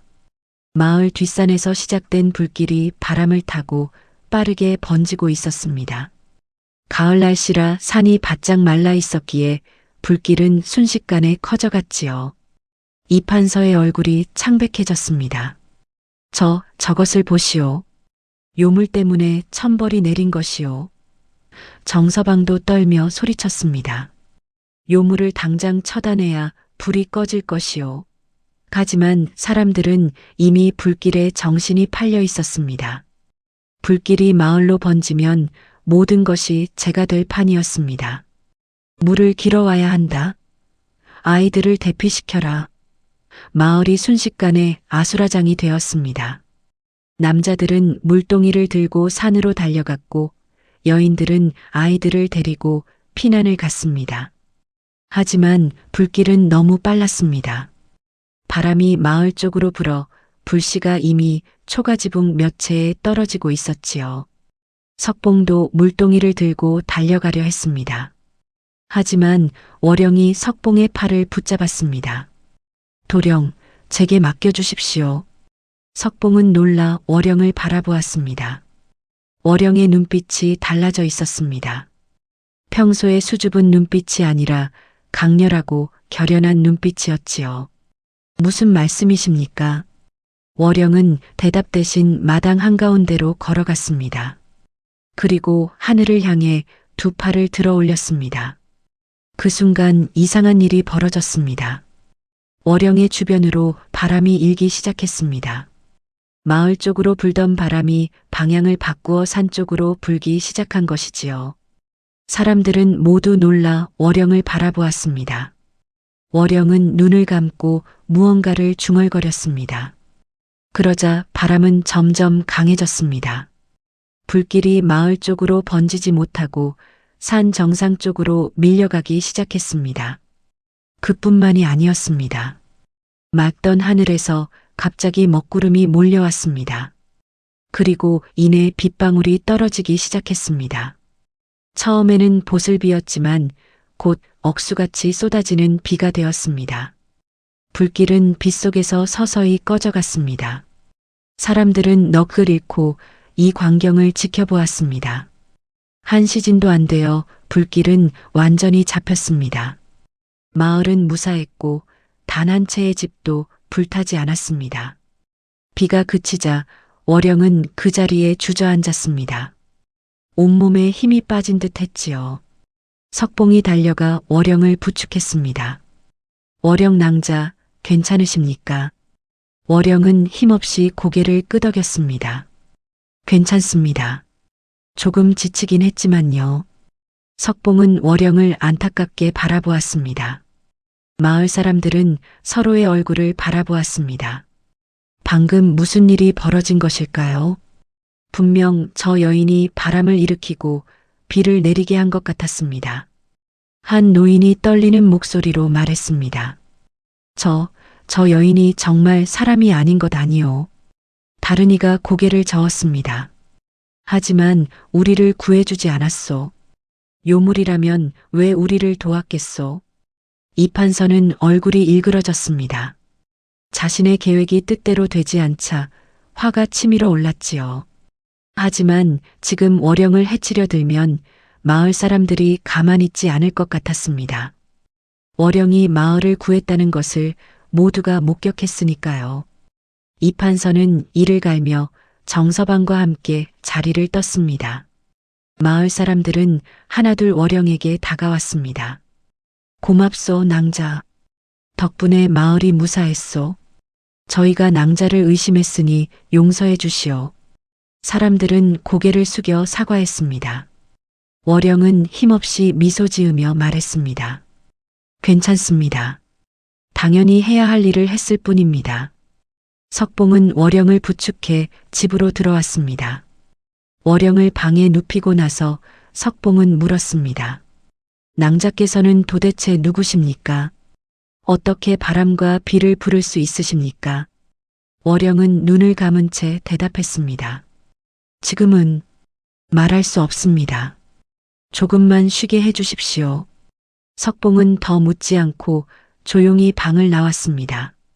마당에 나온 석봉은 하늘을 올려다보았습니다. 먹구름은 언제 그랬냐는 듯 사라지고 맑은 하늘이 펼쳐져 있었습니다. 석봉은 품속의 구슬을 꺼냈습니다. 구슬은 여전히 따뜻하게 빛나고 있었습니다. 석봉은 이제 확신했습니다. 월영은 범상한 사람이 아니라는 것을, 그리고 어쩌면 자신이 구해준 그 여우와 관련이 있다는 것을 말이지요. 산불 사건이 있고 나흘이 지났습니다. 마을 사람들은 이제 월영을 의심하지 않았습니다. 오히려 월영을 마을의 은인으로 여기며 존경하기까지 했지요. 누군가는 과일을 가져왔고 누군가는 떡을 가져왔습니다. 월영은 그 모든 것을 감사히 받았습니다. 석봉은 마음이 한결 가벼워졌습니다. 이제 월영이 안전하게 지낼 수 있을 것 같았지요. 하지만 이판서는 여전히 석봉의 땅을 포기하지 않았습니다. 이판서는 한양에 있던 아들 이도령에게 서신을 보냈습니다. 어서 내려와라. 내 힘이 필요하다. 닷새째 되던 날 화려한 가마 하나가 마을에 들어왔습니다. 가마에서 내린 사람은 25살쯤 되어 보이는 젊은 양반이었습니다. 값비싼 남색 비단 도포를 입고 머리에는 정갈한 갓을 쓴 모습이 제법 잘생겼습니다. 하지만 그 눈빛에는 교만함과 잔인함이 서려 있었지요. 바로 이판서의 외아들 이도령이었습니다. 이도령은 한양에서 놀기만 하며 방탕한 생활을 하는 것으로 유명했습니다. 주색잡기에 빠져 아버지의 재산을 물쓰듯 했고 기생집을 들락거리며 여인들을 희롱하기 일쑤였지요. 그런 이도령이 아버지의 부름을 받고 마을로 내려온 것이었습니다. 아버지, 무슨 일로 급히 부르셨습니까? 이도령이 사랑채에 앉아 물었습니다. 이판서는 석봉의 땅 이야기며 월영의 일까지 모두 설명했습니다. 그래서 그 여인 때문에 계획이 틀어진 것입니다. 내가 내려와 힘을 보태야겠다. 이도령은 고개를 끄덕이며 술잔을 들었습니다. 알겠습니다. 제가 해결하지요. 다음 날 이도령은 하인을 데리고 마을을 돌아다녔습니다. 마을 구경을 한다는 명목이었지만 사실은 석봉의 집을 찾는 것이었지요. 석봉의 집 앞을 지날 때였습니다. 마당에서 빨래를 널고 있는 월영의 모습이 이도령의 눈에 들어왔습니다. 이도령은 그 자리에 멈춰 섰습니다. 월영의 아름다움에 넋을 잃은 것이지요. 햇빛을 받아 빛나는 검은 머리, 하얀 피부, 우아한 몸매. 이도령은 한양에서 수많은 기생들을 보았지만 월영만큼 아름다운 여인은 처음이었습니다. 이도령의 눈에 탐욕스러운 빛이 떠올랐습니다. 이도령은 대문 앞으로 다가갔습니다. 실례하겠소. 월영이 고개를 들었습니다. 낯선 양반이 자신을 빤히 쳐다보고 있었지요. 월영은 본능적으로 불편함을 느꼈습니다. 그 눈빛에서 좋지 않은 기운이 느껴졌기 때문입니다. 무슨 일이십니까? 이도령은 능글맞은 웃음을 지으며 말했습니다. 나는 이판서의 아들이요. 마을에 새로 오신 분이 있다 하여 인사를 드리러 왔소. 월영은 공손히 절을 했습니다. 도령께서 찾아주시니 감사하옵니다. 이도령은 월영을 위아래로 훑어보며 말했습니다. 참으로 고운 낭자로구려. 어디서 오셨소? 월영이 대답하려는 순간 석봉이 산에서 돌아왔습니다. 석봉은 이도령이 자신의 집 앞에 서 있는 것을 보고 놀랐습니다. 도령께서 어인일로 여기까지 오셨습니까? 이도령은 석봉을 힐끗 보며 대답했습니다. 인사차 들렀을 뿐이요. 그런데 이 낭자는 누구시오? 석봉은 월영 앞을 가로막듯 섰습니다. 저희 집에 잠시 머무시는 분이십니다. 이도령은 비웃듯 코웃음을 쳤습니다. 허허, 가난한 약초꾼 주제에 이런 고운 낭자를 거두었구려. 참으로 분에 넘치는 일이요. 석봉의 얼굴이 굳었습니다. 이도령의 말투에서 무례함이 묻어났기 때문이지요. 이도령은 월영을 향해 다시 말했습니다. 낭자, 이런 누추한 곳에 계시지 말고 우리 집으로 오시오. 제가 극진히 모시겠소. 월영은 단호하게 거절했습니다. 감사하지만 사양하겠습니다. 저는 이곳이 편합니다. 이도령의 얼굴이 일그러졌습니다. 자신의 제안을 거절하다니 기분이 상한 것이지요. 그래요? 하지만 낭자도 아시다시피 이 석봉이란 자는 가난뱅이요. 낭자 같은 분이 머물 곳이 못 돼요. 이도령의 목소리에 위협이 섞여 있었습니다. 석봉이 앞으로 나서며 말했습니다. 도령, 이만 돌아가 주십시오. 월영 낭자께서 원치 않으신다 하지 않았습니까? 이도령은 석봉을 노려보았습니다. 내가 감히 나에게 명령하느냐? 신분을 모르는구나. 석봉은 고개를 숙였지만 물러서지 않았습니다. 명령이 아니라 부탁입니다. 제발 돌아가 주십시오. 이도령은 이를 갈며 뒤를 돌았습니다. 좋다. 오늘은 이만 가겠다. 하지만 다시 올 것이다. 이도령이 떠나고 나서 석봉은 월영을 걱정스럽게 바라보았습니다. 월영 낭자, 괜찮으십니까? 월영은 고개를 끄덕였지만 얼굴이 창백했습니다. 괜찮습니다. 하지만 저 사람 좋지 않은 기운이 느껴집니다. 석봉도 같은 생각이었습니다. 이도령의 눈빛에서 위험한 무언가가 느껴졌지요. 이도령은 집으로 돌아가자마자 아버지를 찾아갔습니다. 아버지, 그 여인을 봤습니다. 참으로 절세미인이더군요. 이판서는 아들의 눈빛을 보고 무슨 생각을 하는지 알 수 있었습니다. 그래, 마음에 드느냐? 이도령은 고개를 끄덕였습니다. 예, 저 여인을 제 첩으로 삼고 싶습니다. 이판서는 턱을 쓰다듬으며 생각에 잠겼습니다. 아들이 월영을 차지한다면 석봉은 큰 타격을 받을 것입니다. 그 틈을 타서 땅 문서를 빼앗기가 한결 쉬워질 것이지요. 좋다. 내 뜻대로 하여라. 하지만 조심해야 한다. 그 여인이 보통 여인이 아니라는 소문이 있으니. 이도령은 자신만만하게 웃었습니다. 걱정 마십시오. 제가 한양에서 여인 다루는 법은 익히 배웠습니다. 며칠 안에 저 여인을 우리 집으로 데려오겠습니다. 이판서는 만족스럽게 고개를 끄덕였습니다. 그래, 잘 해보거라. 사흘이 지났습니다. 이도령은 매일같이 석봉의 집 앞을 서성였습니다. 월영이 우물에 물을 길러가면 따라가고 장터에 가면 따라가며 끈질기게 괴롭혔지요. 월영은 이도령을 피했지만 도령은 포기하지 않았습니다. 어느 날 저녁 석봉이 산에서 늦게 돌아왔습니다. 집 앞에 이도령이 하인들을 데리고 서 있었습니다. 석봉은 가슴이 철렁했습니다. 도령, 무슨 일이십니까? 이도령은 차갑게 웃으며 말했습니다. 석봉, 너와 할 이야기가 있다. 이도령은 품에서 문서 한 장을 꺼냈습니다. 이것이 무엇인지 아느냐? 석봉이 문서를 보니 석봉의 이름으로 된 차용증이었습니다. 이것은 무엇입니까? 저는 돈을 빌린 적이 없습니다. 이도령은 코웃음을 쳤습니다. 내 어미가 병들었을 때 우리 아버님께서 약값으로 은자 100냥을 내어주셨다. 잊었느냐? 석봉은 고개를 저었습니다. 아닙니다. 저는 그 돈을 받지 않았습니다. 다른 방법으로 약을 구했습니다. 이도령은 문서를 흔들며 말했습니다. 하지만 여기 내 도장이 찍혀 있지 않느냐? 이것이 증거다. 석봉은 문서를 자세히 보았습니다. 분명 자신의 도장이 찍혀 있었지만 석봉은 그런 문서에 도장을 찍은 적이 없었습니다. 이것은 거짓입니다.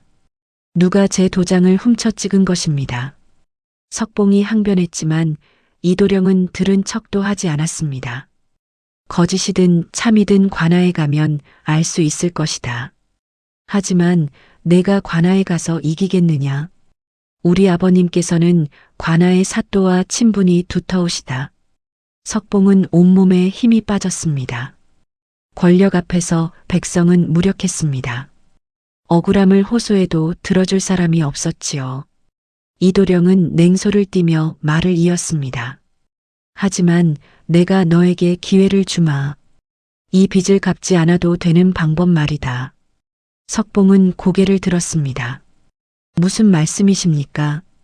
이도령은 석봉의 집을 가리켰습니다. 간단하다. 저 안에 있는 월영이란 여인을 내게 넘겨라. 그러면 이 차용증을 찢어버리겠다. 석봉의 얼굴이 창백해졌습니다. 그럴 수는 없습니다. 이도령은 비웃었습니다. 그럴 수 없다고?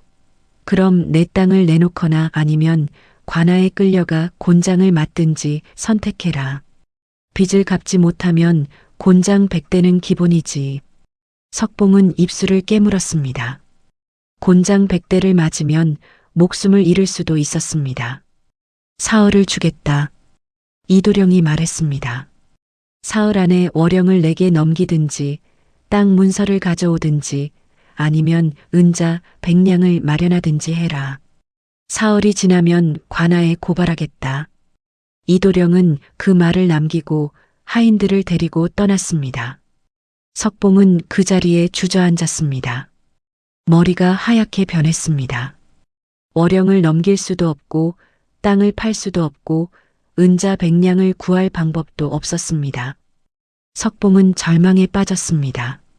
그때 집안에서 월영이 나왔습니다. 모든 것을 들었던 것이지요. 월영은 석봉 앞에 무릎을 꿇었습니다. 도령, 저를 이도령에게 보내십시오. 석봉은 고개를 번쩍 들었습니다. 무슨 소리를 하시는 겁니까? 그럴 수는 없습니다. 월영은 눈물을 흘리며 말했습니다. 도령께서 저 때문에 고통받는 것을 참아 볼 수가 없습니다. 도령께서는 저를 구해주셨고 목숨까지 구해주셨습니다.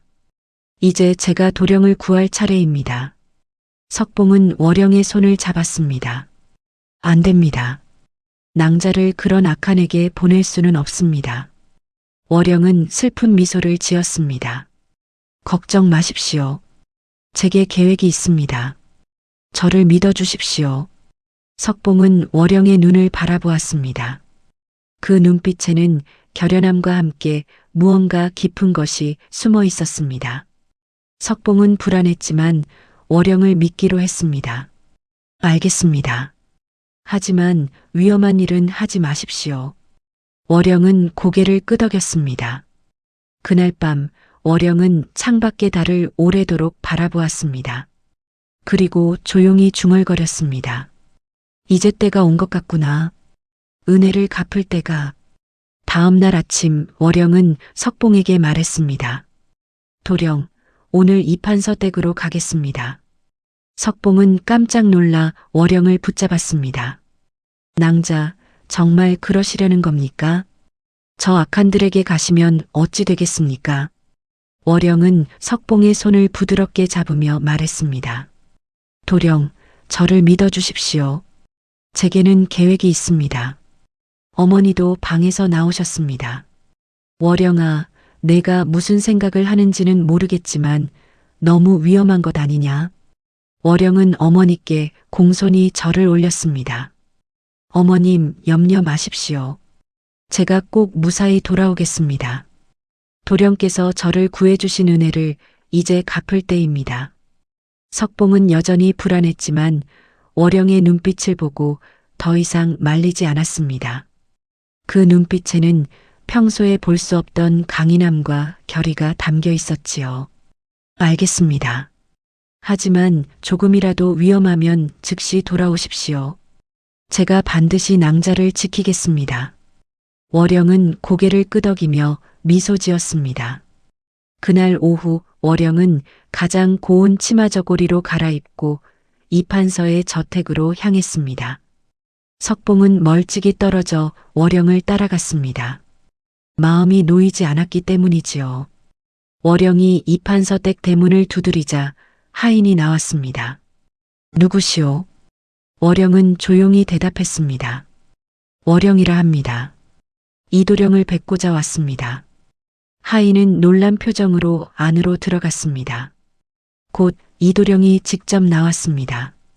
월영을 보자 이도령의 얼굴에 음흉한 미소가 번졌습니다. 오, 월영 낭자. 드디어 마음을 바꾸셨구려. 월영은 고개를 숙였습니다. 도령의 말씀이 옳았습니다. 제가 석봉 도령에게 패만 끼쳤으니 이제 떠나는 것이 맞다고 생각했습니다. 이도령은 기뻐하며 월영을 안으로 안내했습니다. 잘 오셨소. 어서 들어오시오. 월영은 이판서의 저택 안으로 들어갔습니다. 넓은 마당을 지나 사랑채로 향했지요. 이판서도 나와서 월영을 맞이했습니다. 허허, 현명한 선택을 하셨소. 우리 집에서 편히 지내시오. 월영은 공손히 절을 올렸습니다. 대감마님께 누를 끼쳐 송구합니다. 이판서는 만족스러운 표정으로 고개를 끄덕였습니다. 아니요. 우리 아들이 낭자를 좋아하니 환영이요. 이도령은 월영의 팔을 잡으려 했습니다. 자, 안으로 드시지요. 제가 낭자를 위해 특별히 방을 준비했소. 월영은 살짝 물러서며 말했습니다. 도령, 제가 한 가지 부탁이 있습니다.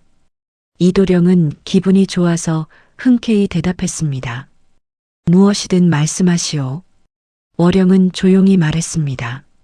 오늘 하루만 혼자 있게 해주십시오. 마음을 가다듬는 시간이 필요합니다. 이도령은 잠시 망설이다가 고개를 끄덕였습니다. 좋소. 하루만 기다리지요. 내일부터는 제대로 모시겠소. 월영은 안도의 한숨을 내쉬었습니다. 하인이 월영을 별채의 한 방으로 안내했습니다. 방은 화려하게 꾸며져 있었지만 월영은 편안함을 느끼지 못했습니다. 오히려 우리에 갇힌 듯한 기분이었지요. 해가 지고 밤이 되었습니다. 월영은 창가에 앉아 달을 바라보았습니다. 보름달이 환하게 떠 있었습니다. 월영은 품에서 작은 주머니를 꺼냈습니다. 그 안에는 말린 약초들이 들어 있었지요. 월영은 조용히 중얼거리며 약초를 태우기 시작했습니다. 이상한 향기가 방 안을 가득 채웠습니다.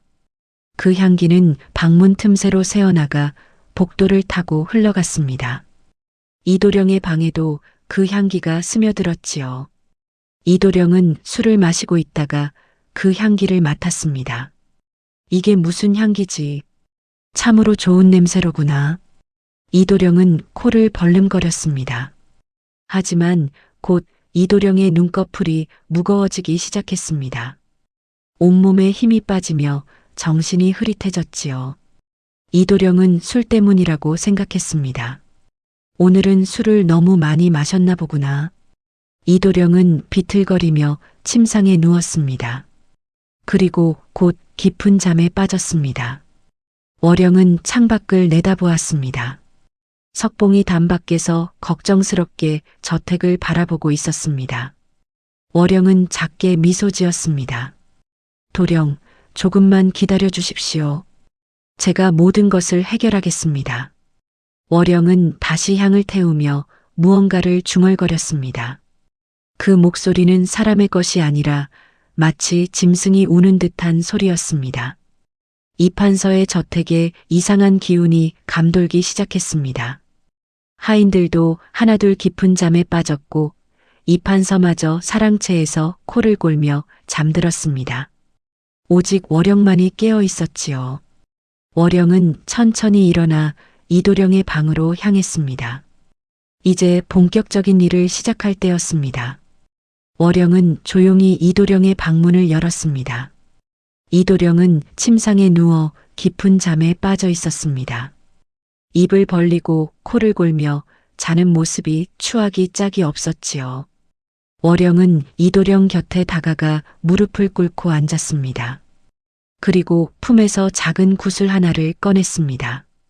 구슬은 은은한 푸른빛을 내며 빛났습니다.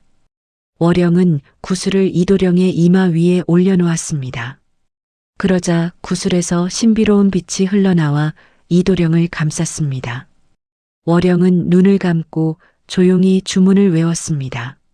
내가 지은 죄를 내 눈으로 보고 내가 준 고통을 내 몸으로 느껴라. 이도령의 눈꺼풀이 파르르 떨렸습니다. 비록 깊은 잠에 빠져 있었지만 그의 정신은 다른 곳으로 옮겨가고 있었습니다. 꿈속으로, 아니 악몽 속으로 말이지요. 월영은 이도령이 평생 저지른 모든 악행을 보고 있었습니다.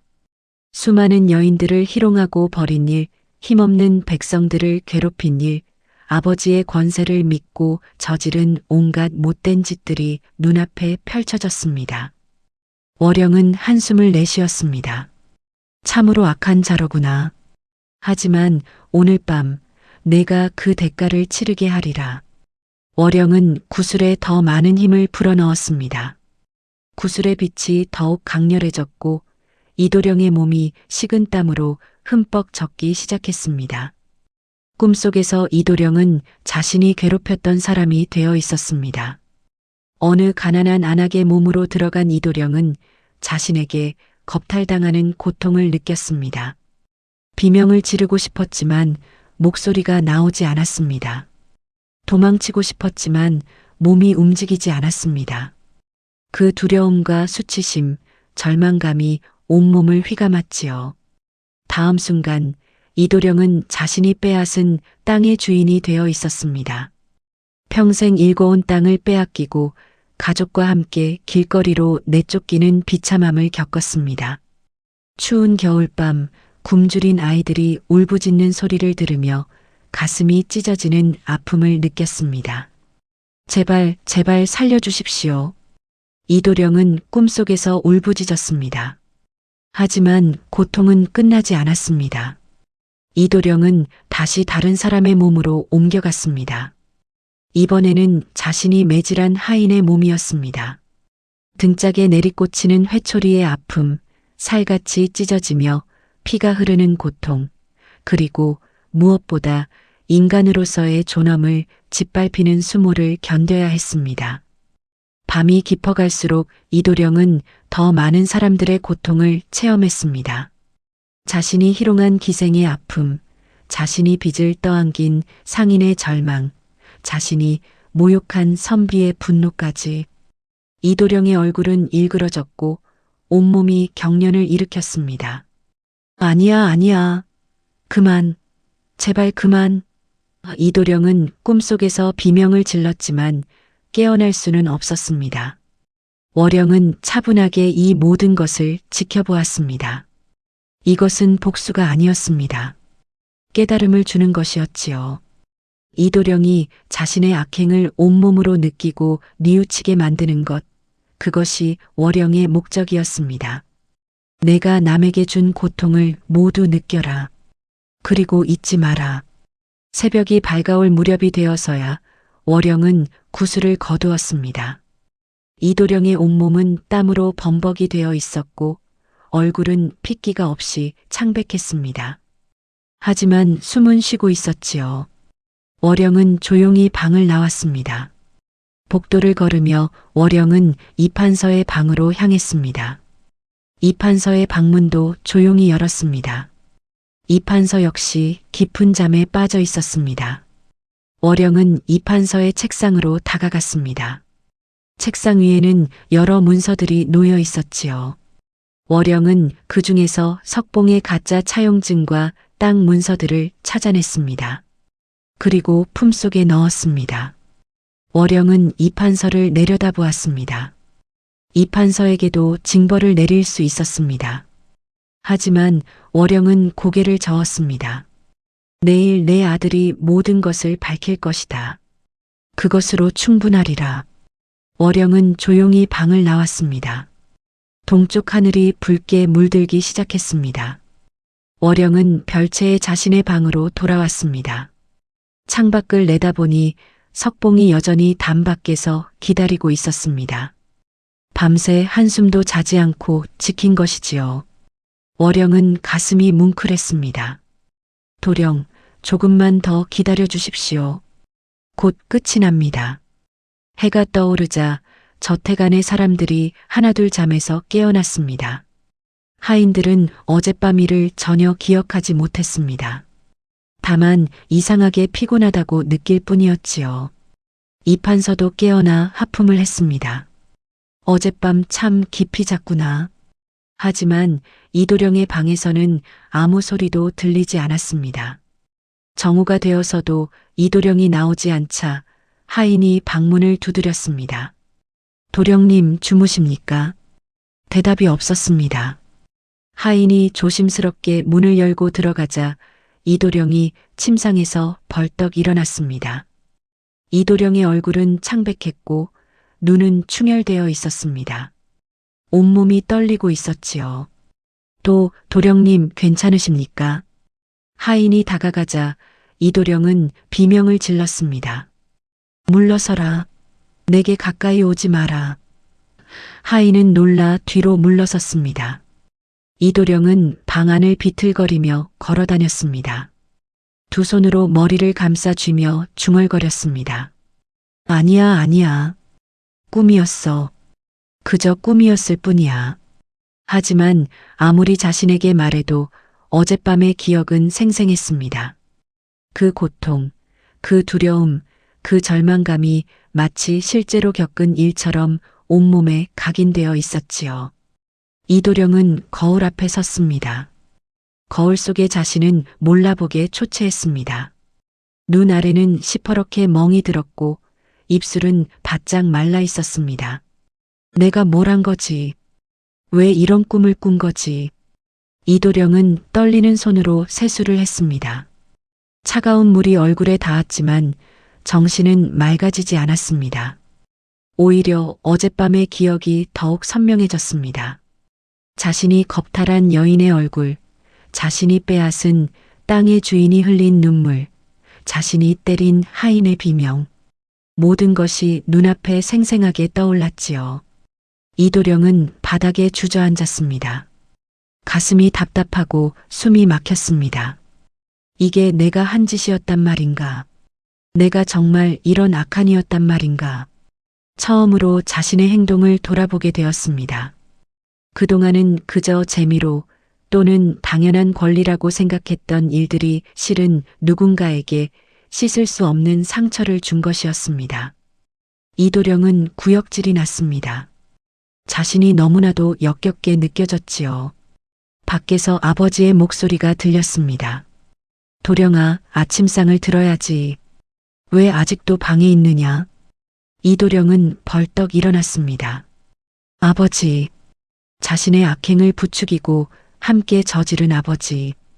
이도령은 방문을 벌컥 열고 나갔습니다.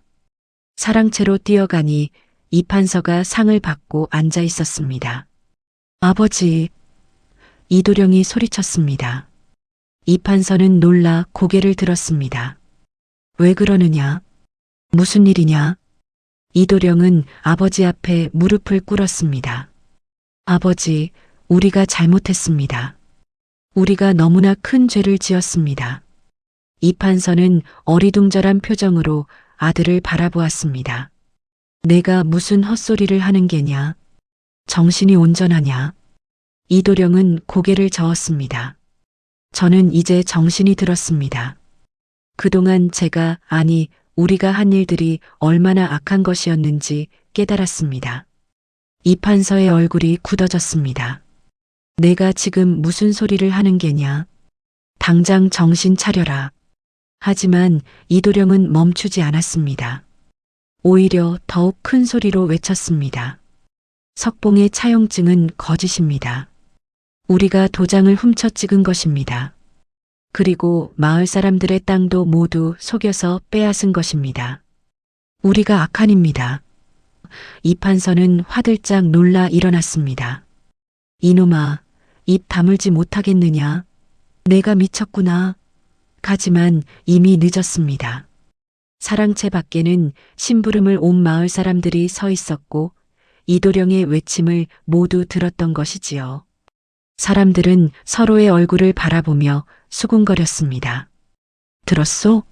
이도령이 뭐라고 했소? 차용증이 거짓이라고 했소. 그리고 땅도 속여서 빼앗았다고. 그럼 우리 땅도 그렇게 빼앗긴 것이오? 이판서는 창백한 얼굴로 밖을 내다보았습니다. 마을 사람들이 자신을 노려보고 있었습니다. 이판서는 다급히 이도령의 입을 막으려 했습니다. 이놈아, 정신 차려라. 내가 지금 무슨 짓을 하는 게냐? 하지만 이도령은 아버지의 손을 뿌리치고 밖으로 나갔습니다. 마을 사람들 앞에 섰습니다.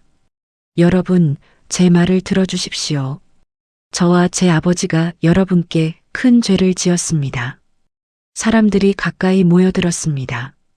이도령은 눈물을 흘리며 말을 이었습니다. 우리는 거짓 문서를 만들어 여러분의 땅을 빼앗았습니다. 석봉의 차용증도 거짓입니다. 그의 도장을 훔쳐 찍은 것입니다. 김서방의 땅 문서도 우리가 조작한 것이고 박 주사의 집도 우리가 속여서 빼앗은 것입니다. 마을 사람들이 웅성거리기 시작했습니다. 분노가 들끓었습니다. 이 악당들, 우리를 속였구나. 당장 관아에 고발해야 하오. 이판서는 뒤로 물러서며 외쳤습니다. 저놈이 미쳤소. 저놈 말을 믿지 마시오. 하지만 아무도 이판서의 말을 듣지 않았습니다. 마을 사람들은 분노로 들끓었습니다. 이판서, 당장 나오시오. 우리 땅을 돌려주시오. 외치는 소리가 점점 커져갔습니다. 이판서는 사랑채 안으로 도망쳐 들어가 문을 걸어 잠갔습니다. 하지만 이도령은 여전히 마당에 서서 모든 것을 고백하고 있었습니다. 제가 한양에서 수많은 여인들을 희롱했습니다. 기생뿐만 아니라 양반집 교수들까지 농락했습니다. 그리고 그 죄를 덮기 위해 아버지의 돈과 권력을 이용했습니다. 사람들은 경악했습니다. 이도령의 입에서 터져나오는 고백은 끝이 없었습니다. 작년 가을 최 씨 집안의 막내딸이 스스로 목숨을 끊은 것도 제 때문입니다.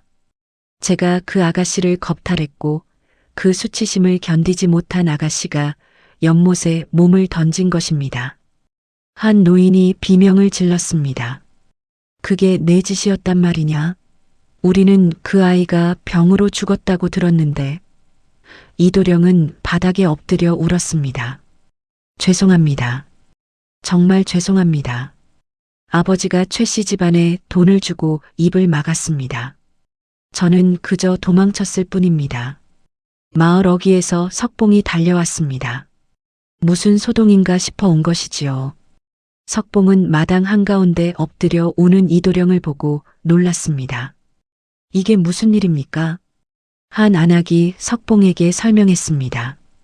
이도령이 미친 게 아니라면 지금 모든 악행을 고백하고 있소.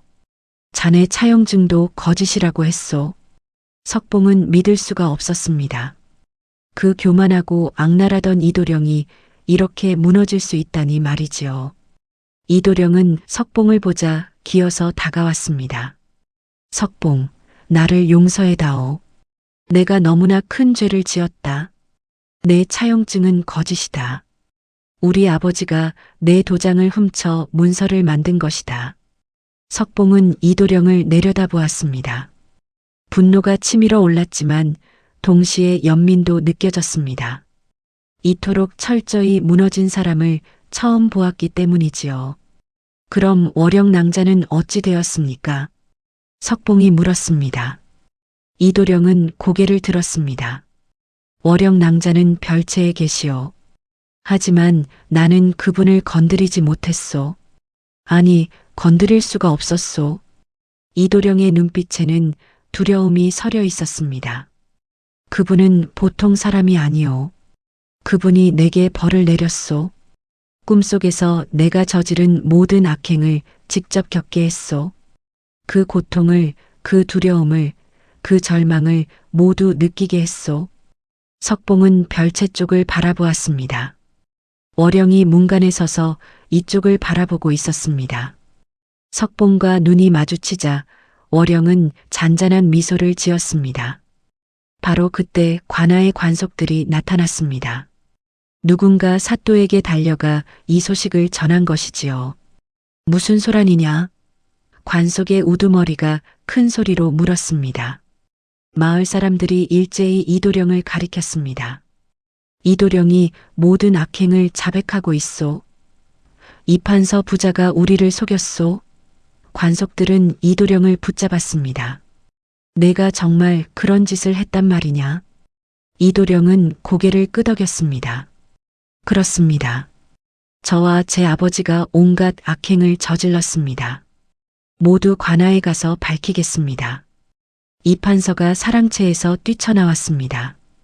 이놈아, 내가 정말 미쳤구나. 입 다물지 못하겠느냐. 하지만 관속들은 이판서도 붙잡았습니다. 대감, 아드님의 말이 사실입니까? 거짓 문서를 만들어 백성들의 땅을 빼앗으셨습니까? 이판서는 발버둥쳤습니다. 아니다. 모두 거짓말이다. 저놈이 미친 것이다. 하지만 이도령은 품에서 여러 문서들을 꺼냈습니다. 여기 증거가 있습니다. 우리가 조작한 문서들입니다. 관속들은 문서를 받아 살폈습니다. 문서들은 명백히 조작된 흔적이 있었지요. 이것은 중대한 범죄요. 두 분 모두 관아로 가셔야겠소. 이판서와 이도령은 관속들에게 끌려갔습니다. 이판서는 끝까지 발버둥쳤지만 소용없었습니다. 마을 사람들은 환호했습니다. 드디어 정의가 바로 섰소. 우리 땅을 되찾을 수 있겠소. 석봉은 별채로 달려갔습니다. 월영이 여전히 문간에 서 있었습니다. 낭자, 정말 낭자께서 하신 일입니까? 석봉이 물었습니다. 월영은 조용히 고개를 끄덕였습니다. 이도령에게 그가 저지른 죄를 깨닫게 했을 뿐입니다. 복수가 아니라 깨우침을 준 것입니다. 석봉은 월영의 손을 잡았습니다. 고맙습니다. 정말 고맙습니다. 월영은 석봉의 손을 부드럽게 쥐었습니다. 아닙니다. 도령께서 저를 구해주신 은혜를 갚았을 뿐입니다. 이판서 부자가 끌려가고 마을에는 평화가 찾아왔습니다. 사흘 뒤 관아에서 사람이 왔습니다.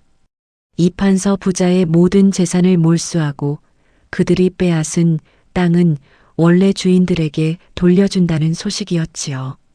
마을 사람들은 기뻐하며 춤을 추었습니다.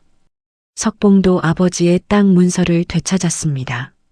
손에 쥔 문서가 믿기지 않아 몇 번이나 들여다보았지요. 정말입니다. 정말 돌려받았습니다. 석봉은 집으로 달려가 어머니께 보여드렸습니다. 어머니, 보십시오. 아버지의 땅을 되찾았습니다. 어머니는 눈물을 흘리며 하늘에 감사의 기도를 올렸습니다. 고맙습니다. 정말 고맙습니다. 이 모든 것이 월영이 덕분이구나. 석봉은 고개를 끄덕였습니다. 그렇습니다. 월영 낭자가 아니었다면 우리는 모든 것을 잃었을 것입니다. 석봉은 월영을 찾았습니다.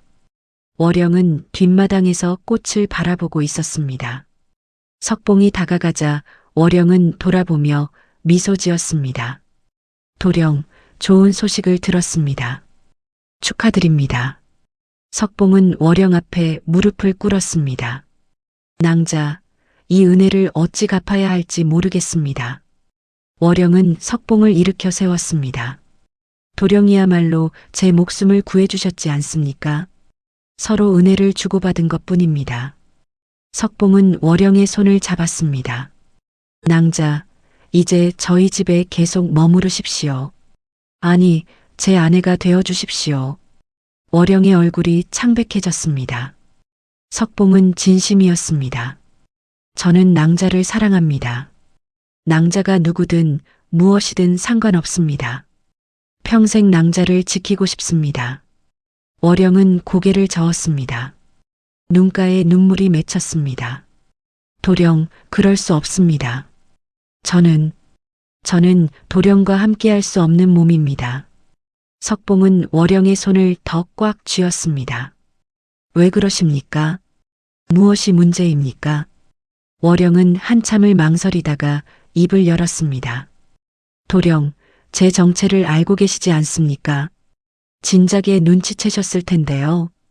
석봉은 숨을 깊이 들이쉬었습니다. 알고 있습니다. 낭자께서 범상한 분이 아니라는 것을, 그리고 월영이 말을 이었습니다. 그리고 제가 도령께서 구해주신 그 여우라는 것도요. 석봉은 고개를 끄덕였습니다. 그렇습니다. 처음 낭자를 봤을 때부터 느꼈습니다. 낭자의 눈빛이 그 여우의 눈빛과 같다는 것을, 그리고 낭자께서 보여주신 능력들 모두 범상치 않았습니다. 월영은 뒤를 돌아 달을 바라보았습니다. 보름달이 환하게 떠 있었지요. 도령께서는 두렵지 않으십니까? 제가 사람이 아니라 요물인데요. 석봉은 월영의 어깨에 손을 올렸습니다. 두렵지 않습니다.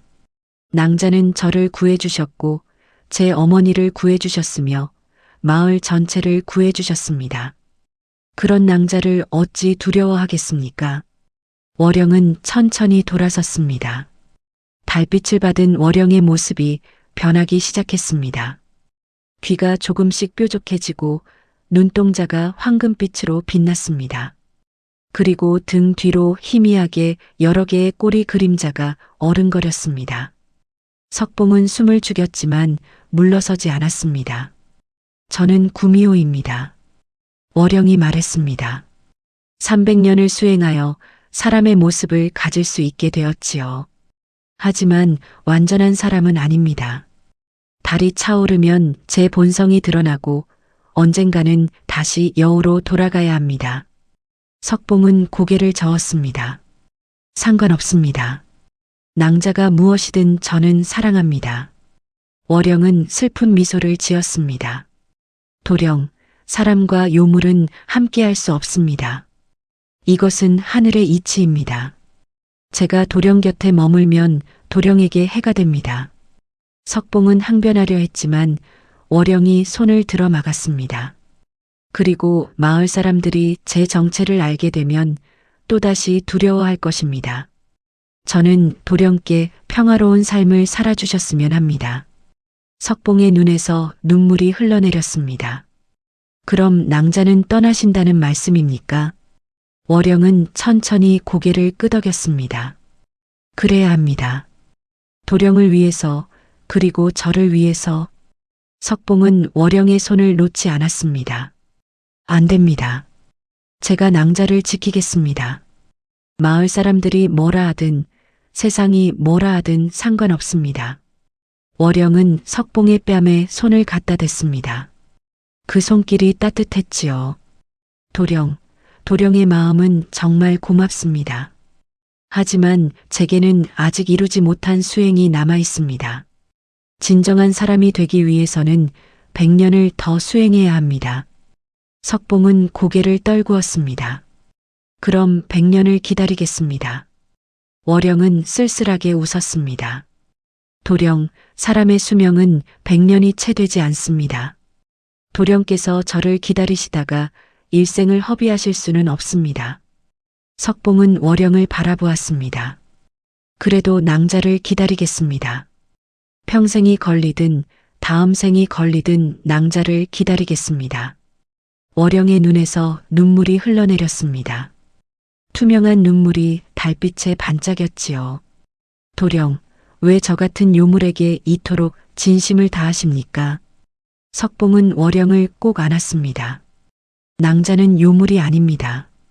제가 만난 사람 중 가장 따뜻한 마음을 가진 분입니다. 낭자의 겉모습이 아니라 낭자의 마음을 사랑합니다. 월영은 석봉의 품에서 한참을 울었습니다. 300년을 살면서 이토록 진심 어린 사랑을 받아본 적이 없었습니다. 사람들은 늘 월영을 두려워했고 피했으며 쫓아냈지요. 하지만 석봉은 달랐습니다. 석봉은 월영의 정체를 알면서도 사랑한다고 말했습니다. 한참을 그렇게 있다가 월영은 석봉에게서 조금 떨어졌습니다. 도령, 제가 약속 하나를 하겠습니다. 석봉은 눈물을 닦으며 고개를 들었습니다. 다음 생에 제가 사람으로 태어나면 반드시 도령을 찾아오겠습니다. 평범한 여인의 몸으로 태어나서 도령과 함께 살겠습니다. 석봉은 고개를 저었습니다. 다음 생까지 기다릴 수는 없습니다. 이번 생에 낭자와 함께하고 싶습니다. 월영은 슬픈 미소를 지었습니다. 도령, 그럴 수 없습니다. 하지만 제가 완전히 떠나는 것은 아닙니다. 가끔 멀리서 도령을 지켜보겠습니다. 그리고 도령께 위험이 닥치면 반드시 나타나겠습니다. 석봉은 월영의 손을 다시 잡았습니다. 정말입니까? 정말 저를 지켜봐 주시겠습니까? 월영은 고개를 끄덕였습니다. 약속합니다. 도령께서 저를 구해주셨듯이 저도 평생 도령을 지키겠습니다. 비록 모습을 드러내지는 못하지만 언제나 도령 곁에 있겠습니다. 석봉은 품에서 여우가 준 구슬을 꺼냈습니다. 이것도 낭자께서 주신 것이지요. 월영은 구슬을 바라보았습니다. 그렇습니다. 그것은 제 여우구슬입니다. 제 모든 힘이 담겨 있지요.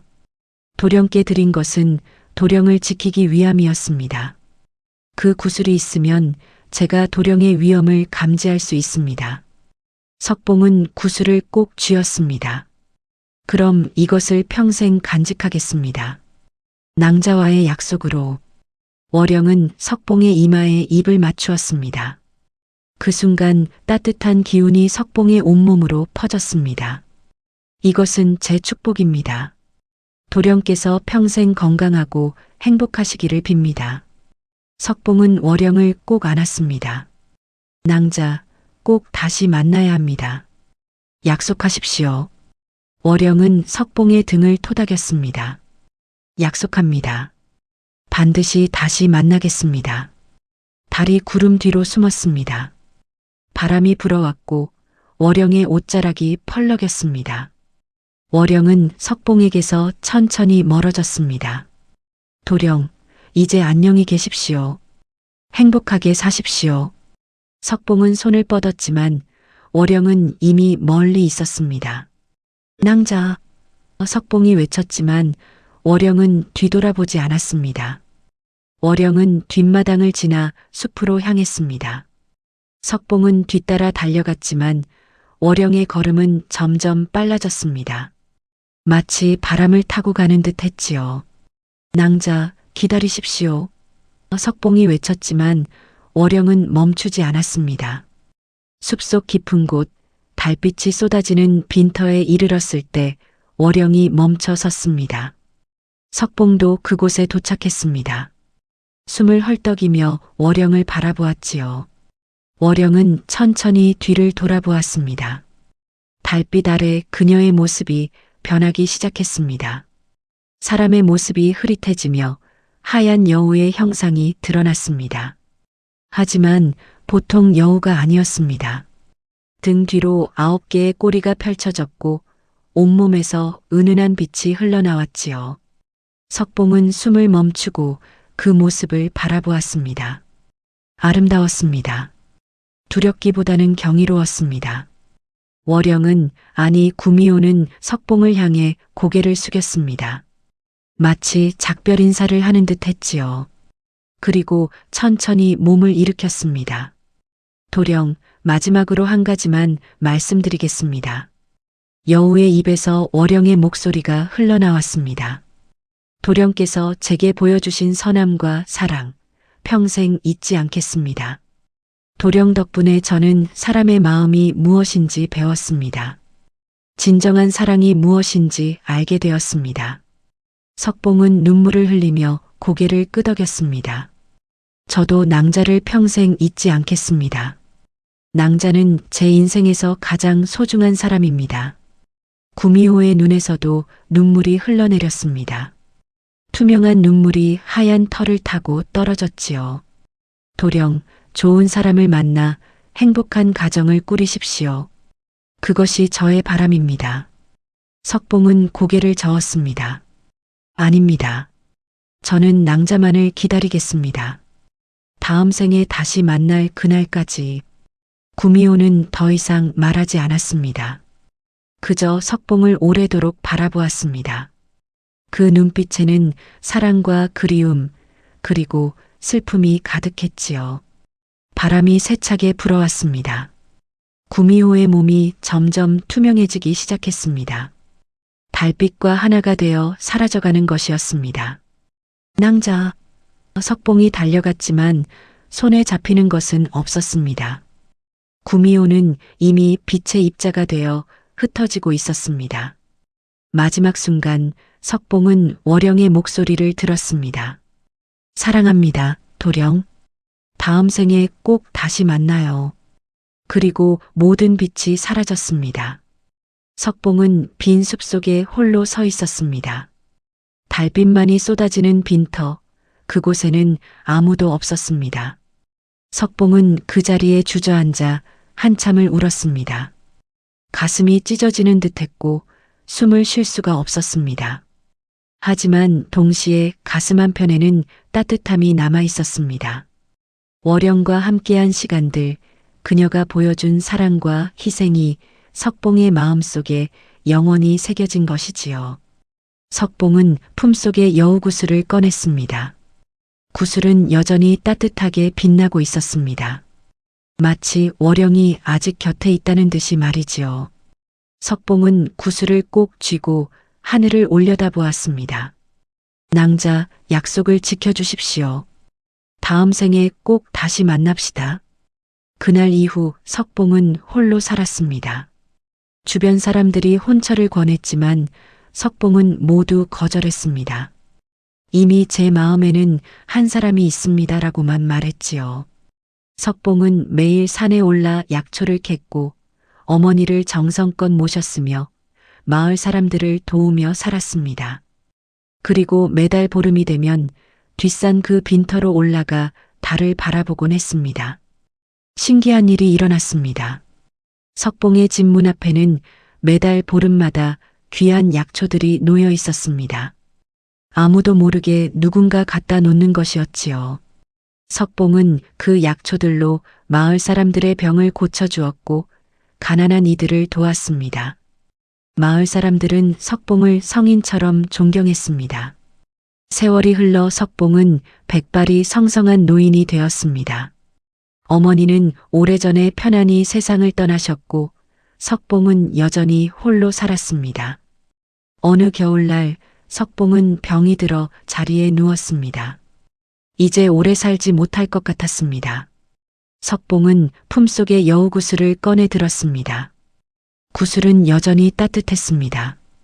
낭자, 이제 곧 만날 수 있겠지요. 다음 생에서는 함께 늙어가요. 그날 밤 석봉의 꿈에 월영이 나타났습니다.